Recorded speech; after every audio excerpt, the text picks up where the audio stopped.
네, 오늘 우리에게 주시는 하나님의 말씀을 함께 봅니다. 창세기 6장 15절에서 16절의 말씀입니다.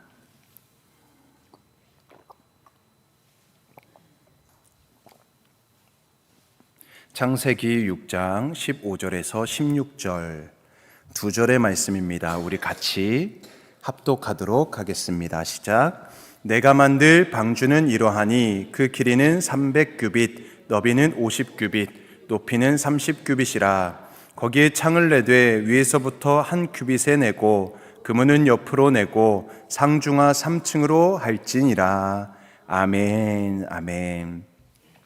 네, 오늘도 이 자리에 오신 우리 성도님들 참 잘 오셨습니다. 우리 옆에 분을 바라보시면서 잠시 인사 나눌까요? 주님의 이름으로 사랑하고 축복합니다. 네, 주님의 이름으로 사랑하고 축복합니다. 네, 감사합니다. 오늘 제목은 내 삶의 주인이라는 제목으로 함께 하나님의 은혜를 나누고자 합니다. 여러분, 모든 건축가들이 제일 먼저 하는 게 있습니다. 무엇일까요? 네? 건축가들이 제일 먼저 하는 것, 재료를 모을까요? 아니면 축대를 쌓을까요? 제일 먼저 하는 게 뭐죠? 그렇죠, 도면입니다. 설계도입니다. 건축가들은 제일 먼저 설계도를 그리게 되어 있습니다. 어떻게 보면은 그 안에는 건축가들의 생각이 들어가 있는 것이죠. 또 어떤 작품도 작가의 생각이 들어가 있지 않다면 그것은 건축가가 그 건물을 만들지 않았다라는 뜻밖에 되지 않을 것입니다. 건축가는 자신의 작품의 설계도를 미리 그려보고 또 건축물이 세워지기 전에 이미 그것을 통해 상상을 통해서 이미 본다는 것이죠. 세계적인 만화가 월트 디즈니를 아실 것입니다. 그가 평생 꿈꿔왔던 디즈니랜드, 그것이 완공되기 전에 이 월트 디즈니는 죽게 되었다고 합니다. 그래서 디즈니랜드의 완공식의 사회자는 설립자이신 월트 디즈니가 살아계셨다면 이 아름다운 공원을 보셨을 텐데 너무나도 아쉽다라고 말을 했다고 합니다. 그러자 거기 모였던 사람들의 분위기가 숙연해졌다고 하죠. 자, 근데 그때 월트 디즈니의 아내가 강단 위로 올라와서 이렇게 이야기를 했다고 합니다. 여러분, 아닙니다. 제 남편 월트 디즈니는 이미 이 공원을 마음속으로 봤습니다. 즉, 건축가는 그 작품을 미리 마음속으로 그린 후에 현실 세계로 표현해 낸다라는 것이죠. 왜 제가 이런 건축가의 이야기를 시작하는지 눈치가 빠른 분들은 벌써 아실 것입니다. 좀 눈치가 느린 분들도 있을 것이라 생각하는데, 네, 오늘 말씀이 바로 노아에게 하나님께서 방주를 만들 때 설계도를 미리 알려주셨다라는 것이죠. 어떻게 만들어야 하는지 설명해 주었다는 것입니다. 오늘 본문을 다시 한번 읽어보면 내가 만들 방주는 이러하니 그 길이는 300규빗, 너비는 50규빗, 높이는 30규빗이라. 거기에 창을 내되 위에서부터 한 규빗에 내고 그분은 옆으로 내고 상중하 3층으로 할지니라.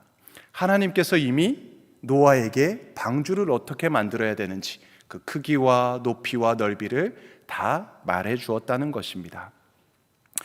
물론 오늘 본문은 방주의 구조에 대해서 설명을 하고 있습니다. 근데 이 방주에 대해서 학자들마다 조금씩 의견은 다르다고 하지만 그래도 학자들의 일치하는 것은 방주의 길이는 약 150m, 굉장히 넓죠. 그리고 넓이가 25m, 그리고 높이가 15m 정도라고 합니다. 그리고 그 배수량이 무려 2만 톤이고 용적량이 1만 4천 톤의 엄청난 규모의 방주였다라고 많은 학자들이 입을 모아서 동의를 하고 추론하고 있죠. 자, 그런데 오늘 제가 말씀드리고 싶은 것은 이 노아의 방주가 어마어마하게 큰 사실을 이야기하려는 것은 아닙니다. 성경 어디를 보아도 이 방주에는 키가, 운전대가 없다라는 사실입니다. 뭐가 없다고요? 키와 운전대가 없다라는 것입니다. 여기 앉아 계신 분들 중에서도 많은 분들이 운전을 다 하실 것입니다. 우리 미국은 특히나 운전이 너무나도 중요하죠. 차가 발이라고 하잖아요. 그래서 거리가 워낙 넓고 너무 땅이 크다 보니까 운전을 해야 됩니다. 자, 그만큼 우리 삶에 이 자동차가 중요한데 이 자동차에 운전을 하기 위해서는 반드시 필요한 것이 있습니다. 무엇이 필요할까요? 이미 답을 드렸죠?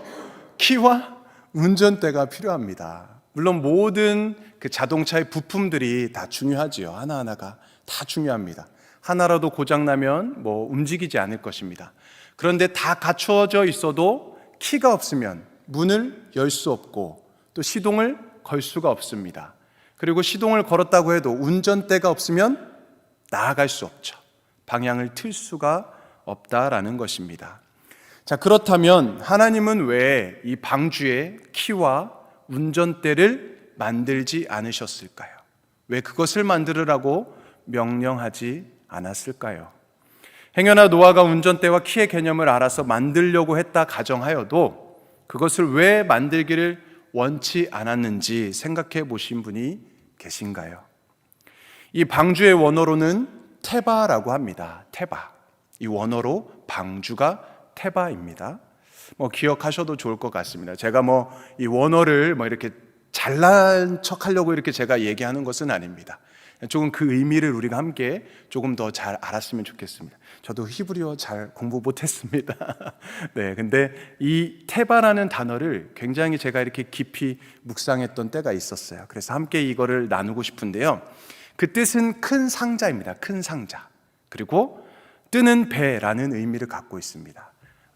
큰 상자 그리고 뜨는 배. 자, 커다란 상자 모양으로 항해를 하기 위함보다는 그냥 물 위에 떠 있는 것, 떠 있게 만들어진 것이죠. 이것의 특징은 또 한 가지, 나아갈 동력이 없습니다. 방향을 잡을 키가 없다는 것이죠. 안에 타고 있는 사람이 할 수 있는 것은 아무것도 없습니다. 하나도 없는 것이 바로 이 테바 방주였습니다.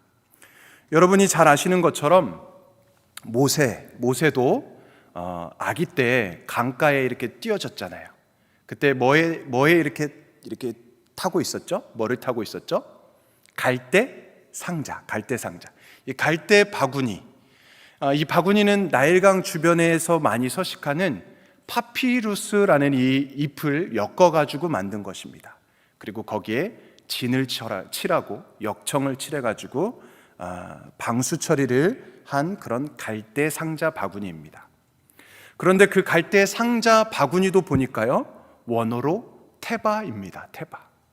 그러니까 지금 성경에 보니까요, 이 테바라는 원어가 쓰인 것이 유일하게 두 가지입니다. 바로 노아의 방주와 모세의 갈대 상자. 이 두 가지입니다. 저의 이제 찾아봤을 때는 이 두 가지밖에 없었는데, 혹시라도 더 있을 수도 있습니다. 아닐 수도 있기 때문에 우리 성도님들이 꼭 굳이 찾아보시지는 않아도 될 것 같습니다. 네, 만약 혹시라도 나오면 제가 민망해질 수 있기 때문에 제가 바라볼 때는 이 두 가지밖에 없었습니다. 다시 한번 노아의 방주 그리고 모세의 갈대 상자. 자, 여기에만 이렇게 쓰여졌다는 것이죠. 갈대 상자도 방주와 마찬가지로 방수는 되지만 특징이 뭡니까? 동력이 없습니다. 그냥 물결이 흐르는 대로 그 물결을 따라서 흘러가는 것입니다. 테바의 방향이었고, 그냥 물 따라 흐르는 방향이 테바의 방향이었고, 그냥 도착하는 곳이 목표 지점이었습니다. 갓난아기 모세는 아무것도 할 수가 없었지요. 그 갓난아기가 얼마나 무서웠을까요? 배가 고프기도 했을 것이고 두려움에 사로잡혔을 수도 있을 것 같습니다. 이건 저의 상상입니다. 힘껏 울 수 있는 것이 전부였을 것입니다. 물론 이제 그 우는 소리를 듣고 그 공주가 찾아갔겠죠. 자, 그런데 나머지는 모세의 몫이 아니었습니다. 그러면 누구의 몫이었습니까? 바로 하나님의 손에 달려 있었던 것이죠. 하나님께서 그의 인생의 주인이 되어주시고 함께할 때 그를 살려주시고 인도해주시고 하나님의 뜻과 하나님의 나라를 위한 하나님의 위대한 지도자로서 쓰임받게 되는 것을 우리는 알고 있습니다.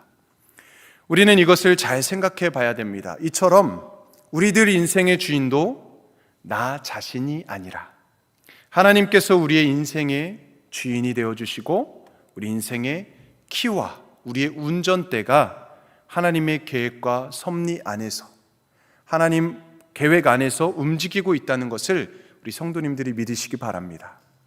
하나님만이 우리의 삶의 인생의 주인이라는 것입니다. 할렐루야.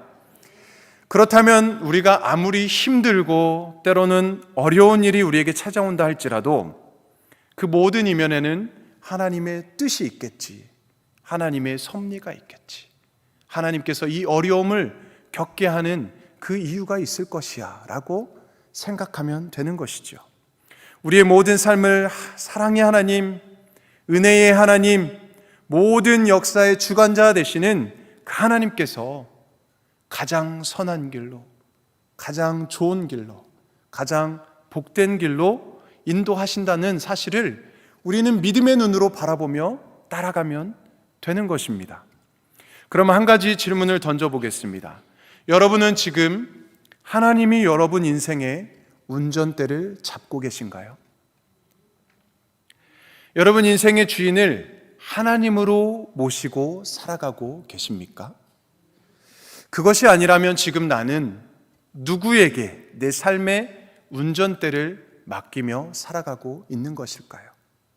혹시나 내 스스로 운전대를 잡고 여전히 버거워하면서 내 자신이 주인이 되어서 내 마음 저기 깊은 구석 한켠에다가 하나님을 믿는다고 이야기하고 우리가 그렇게 살아가고 있진 않은지 우리가 한번 이 시간 진지하게 고민하고 또 생각해 볼 필요가 있다는 것이죠. 여러분 누가복음 5장 말씀에 보면 한 분야의 전문가가 나옵니다. 전문가. 그런데 자신의 일이 잘 풀리지 않으므로 전전긍긍하고 있는 모습을 바라볼 수가 있습니다. 누구일까요? 누가복음 5장에 등장하는 인물. 네, 바로 예수님의 수제자 베드로입니다. 베드로. 그는 어릴 적부터 고기를 잡아왔습니다. 평생 어부로 살았습니다. 그는 다른 것은 몰라도 고기 잡는 일에 대해서는 누구보다도 베테랑이고 전문가였습니다. 그런데 이 고기를 잡는 일에 있어서 전문가인 이 베드로도 그날 일이 참으로 안 풀리고 있음을 우리는 말씀을 통해서 보았지 않았습니까? 누가복음 5장 5절 말씀을 읽어드리면 시몬이 대답하여 이르되 선생님 우리들이 밤이 새도록 수고하였으되 잡은 것이 없지만은 말씀에 의지하여 내가 그물을 내리리이다 하고. 무슨 말입니까? 밤새도록 그물질을 해봤는데 물고기가 잡히지 않았다는 것입니다. 그런데 예수님께서 말씀하시니 제가 한번 그렇게 해보겠습니다. 자, 이것은 비단 고기를 잡는 일의 전문가인 베드로에게만 일어나는 일이 아니죠. 어떤 분야의 전문가라도 자신의 능력, 자신의 실력, 자신의 지혜로, 경험으로 안 될 때가 있다는 것입니다. 인생이 항상 승승장구하면 좋겠지요. 누구나 다 잘 되기를 원합니다. 그런데 인생을 살다 보면 아무리 실력이 좋다 할지라도 실패할 수 있는 것이 우리 인간이라는 것을 깨달아야 한다는 것입니다. 네, 실수합니다. 또 우리는 실패합니다. 안 될 수도 있고 절망스러운 일이 있을 수도 있습니다. 이 세상에는 자신감으로 똘똘 뭉친 사람들이 얼마나 많은지 여러분께서도 잘 알고 있을 것입니다. 자신감은 참으로 좋은 것이지요. 그렇지만 하나님이 운전대와 그 키의 주인이 되시지 않는다면 내가 운전대와 키의 주인이 되어서 모든 것을 하려는 것, 그것이 바로 문제가 된다라는 사실입니다. 하나님의 도움이 없이 나 혼자서 어떤 일을 해결하려고 하면 노력하는 자신의 모습을 발견하게 될 때가 있지 않습니까? 내 힘으로 한번 해보려고 할 때가 있지 않습니까? 하나님보다 자기 스스로를 지혜와 방법을 의지하면서 어떤 일을 한다는 것, 그것이 무엇을 말하는지 여러분도 잘 아실 것입니다. 무엇입니까? 바로 교만이라는 것이죠. 교만이라는 것은 어떻게 보면 멋있어 보일 수도 있습니다. 그것은 어떤 문제 앞에서 자신이 대단한 존재라고 착각을 일으키도록 만들기 때문이죠. 우리는 반드시 명심하고 기억해야 될 것이 있습니다. 그것은 무엇입니까? 교만은 반드시 넘어지고 부러진다는 것입니다. 꺾여진다는 것입니다. 즉 하나님 없이 인간이 세운 모든 것들은 한순간에 무너질 수 있음을 우리는 인식하며 살아가야 됩니다. 혹시라도 이 자리에 계신 분 중에 하나님보다도 내가 어떤 일을 해왔는데 난 잘 살아왔고 앞으로도 잘 살 수 있다고 생각하는 분들이 계십니까?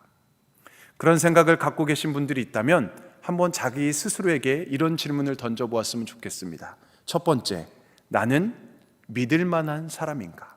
여러분, 믿을 만한 사람이십니까? 두 번째, 나는 스스로 나의 모든 문제를 해결할 수 있는가? 여러분 스스로 문제를 만났을 때 그것을 해결해 나갈 수 있으신가요?